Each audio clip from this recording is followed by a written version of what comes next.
Alright, got the first parts for the frankintruck project, and it is a Dana 44, at least I suspect it's a Dana 44 TTB complete, including suspension components, shocks, and coil springs. The springs I will probably reuse. The shocks will be replaced along with all the bushings. This will be dismantled and completely rebuilt. All new gaskets and seals, bearings, races. The hubs will be gone through. This does have Warren premium locking hubs, which is a plus, and they do work. I already have confirmed that. It still has, I'm not sure if you can see it, the sun's glaring, but that is the ID tag. I will be taking that off, cleaning it up so that I can decode it. I got all of the steering linkage, at least most of it. I couldn't get the pitman arm off of the gearbox. So, but I've got the tie rods, the drag link, the inner tie rod. I got that stabilizer bar or sway bar, whichever it is. So I picked that up because Frankie out there hasn't got one. And this axle did come out from underneath a 1985 F150. It looks like it'd been in a front end collision. So the front part of the frame was completely bent and tore up, but yeah, I got it. So I've got the arms there that bolt in. I got all of the fasteners and hardware so that I can reference new ones as I need them, and this should be able to bolt right in. So these coil springs here, those arms right there, and then of course the appropriate shock absorbers. Everything else is intact. So hop down here. Right now it's in my storage unit in the back of my extended cab F250. But this axle will be going in Frankie here. This is frankintruck 1986 F150.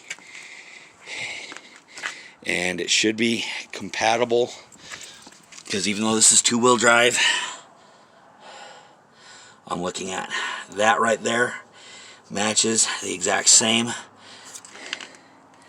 and that right there should be pretty much the exact same. So I will be taking some measurements to confirm it so that all my geometries are right.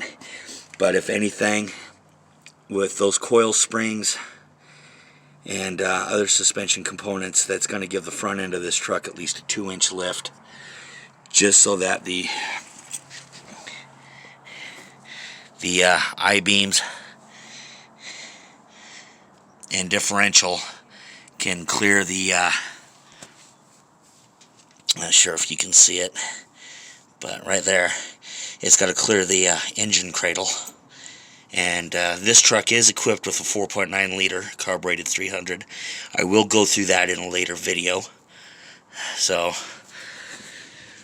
but right now, before I can start on this, because right now this is my daily driver until I get at least one of my F250s back on the road,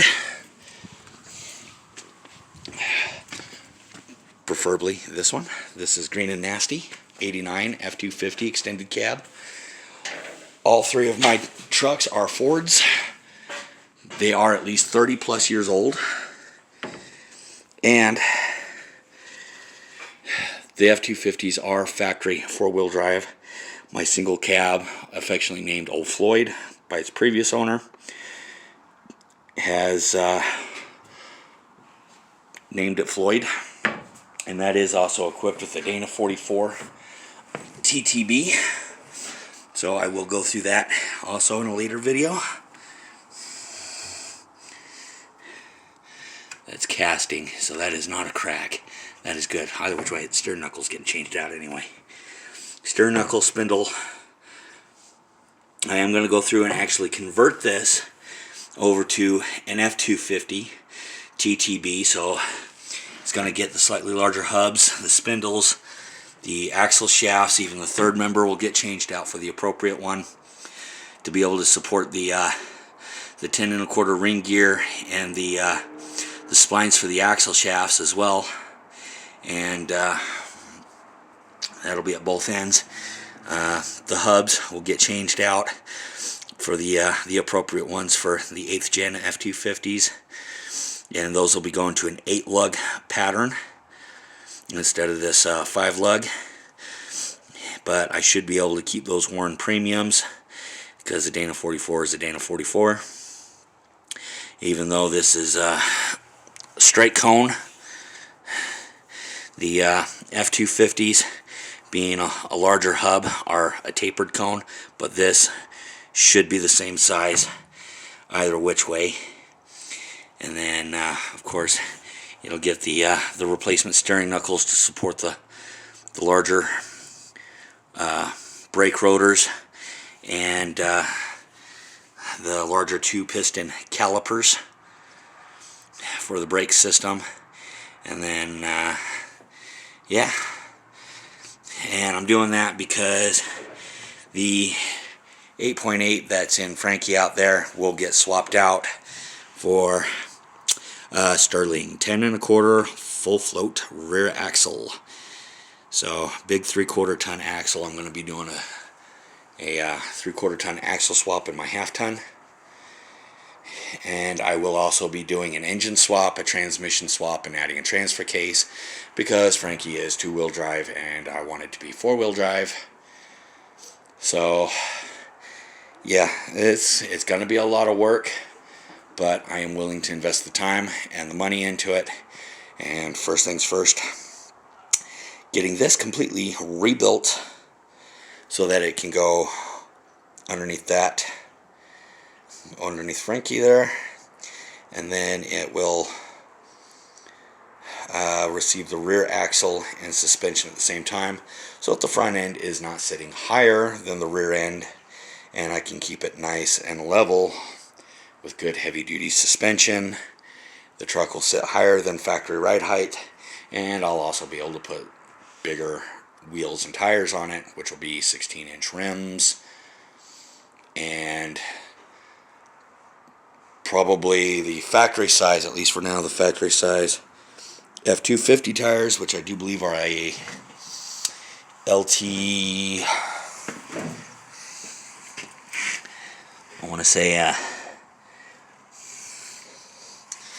let's see, it should say right down here, that is an LT 235/85 R16, which will probably go on Frankie out there, because on the 8-lug pattern axles, nobody produces a 15-inch rim for the older 8 lugs. I'll get you on this nice, beautiful TTB here so that you can admire it. And I know I get a lot of people, giving me a lot of flack about putting a TTB in as opposed to trying to go with a solid axle.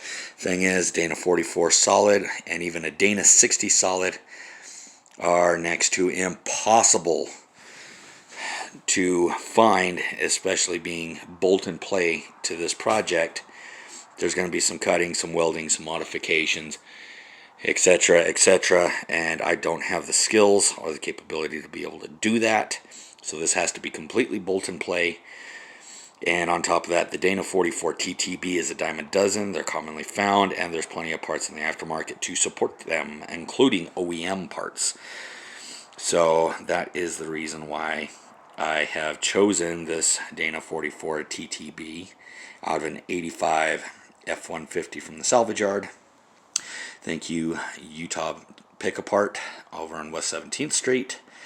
You guys have done an excellent job in allowing me to pull what I need for this project.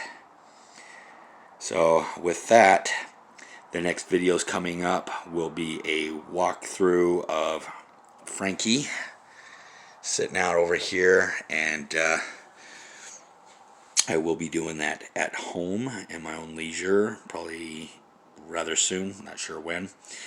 And then we will go ahead as I start to get the parts needed for this. I think the first thing I need to do is tear it down, clean it up real good because it is a greasy, oily mess. The vast majority of that has got to be from the engine. It had, I do believe, a 3-knock 2.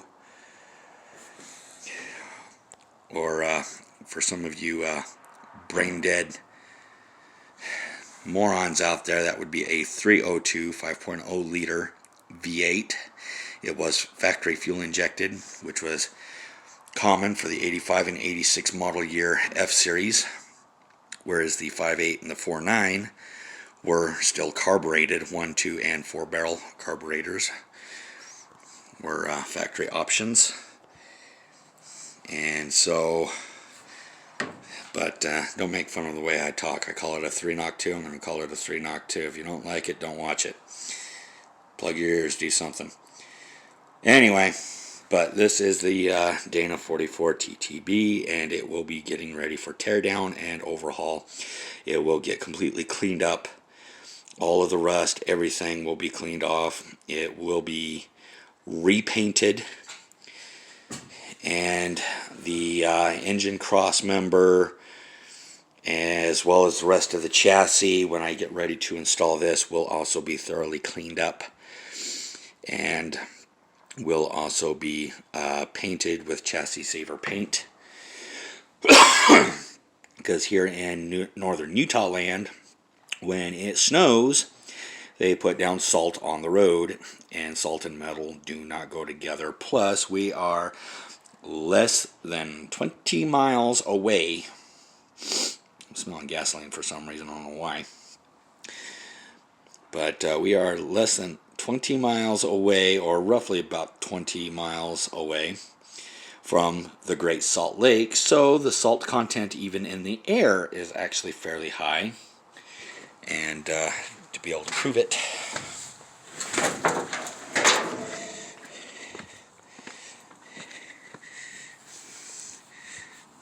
got a nice little rust hole right there. I just put my finger right through that. Yeah, that's going. So that's not good. That is literally rotten. This side is even worse. So I will have to cut all of this out and put in new sheet metal. Overall, the truck is actually in pretty good shape. The shell will stay on it, it will get repaired, and it will get repainted to match the rest of the truck. When the body work is done, and it gets repainted in nice new colors that I like and I want. No more of this red, white, and black bullcrap that fades after just a year or so. Although it was that particular color when I bought it, and the original color on that truck was actually a light Ford blue. And diving into this project, you'll be able to see that from under the hood, the firewall, and of course in the bed where the original colors still remain. But the truck was not very well professionally painted in red, white, and black, although it would have been a little more appropriate to do red, white, and blue. I don't know why black on the hood and on the base of the truck and the body and fenders and the bed, but I would have honestly gone with red, white, and blue, more of a patriotic American theme. But anyway, I'm going to go ahead and sign off, and hope you look forward to my next videos. I'm not going to do what everyone else does and ask you to like, share, and subscribe, because if you're on YouTube watching this stuff, you've seen enough of that crap already. So if you want to, do so. If not, oh well. I'm just putting this out there as my own informational technique. I don't want to be monetized. I don't want to do any of that. I just want to get the information out there and show people that these projects are doable with even the minimal amount of automotive mechanical skills. So with that, I am Dr. Frankintruck, and I am going to sign off, and I'll see you next time on the operating table.